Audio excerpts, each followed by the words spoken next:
Family members with children with serious underlying health conditions say they should be prioritized for the COVID-19 vaccine. Right now, many don't fall into any of the groups eligible to get the vaccine.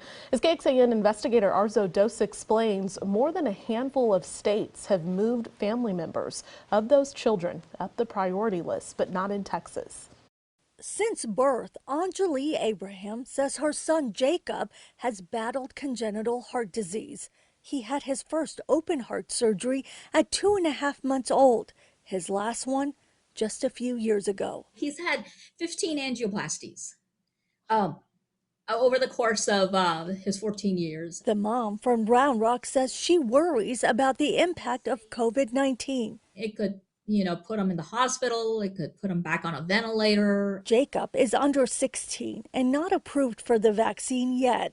And Anjali isn't eligible in the groups getting the vaccine now. It's just really hard that we're not given a priority to get the vaccine because our children's lives are on the line. Many of these children are at risk for respiratory infections or feeding difficulties or a lack of oxygen with subsequent seizures. Dr. Sarmista Hager is the chief of pediatric infectious disease at Dell Children's Medical Center. She says that early data from across the country shows that children considered medically fragile and who get the virus are at greater risk.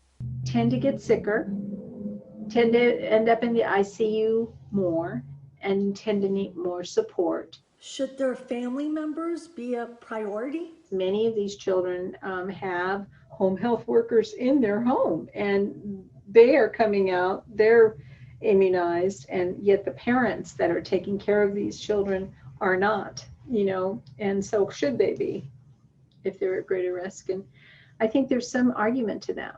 More than a handful of states have moved to prioritize family members of medically fragile children.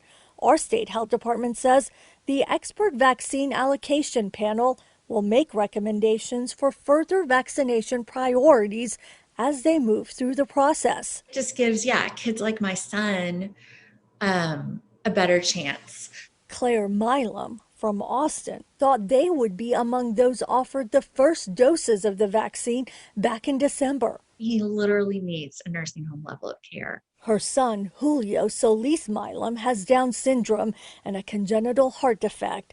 The 18-year-old had heart surgery last May. She has an underlying health condition.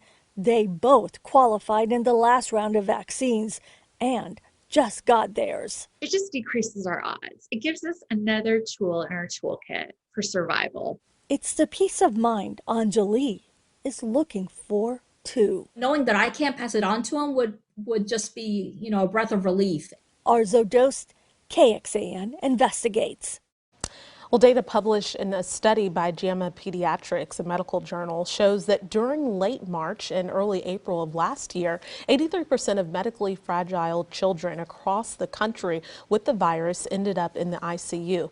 Dr. Hager says that Dell Children's is looking at its own data and studying the impact. She also is part of Texas Pediatric Society Immunization Committee and says they will be discussing the impact of the virus on medically fragile children, as well as making a recommendation to the health department.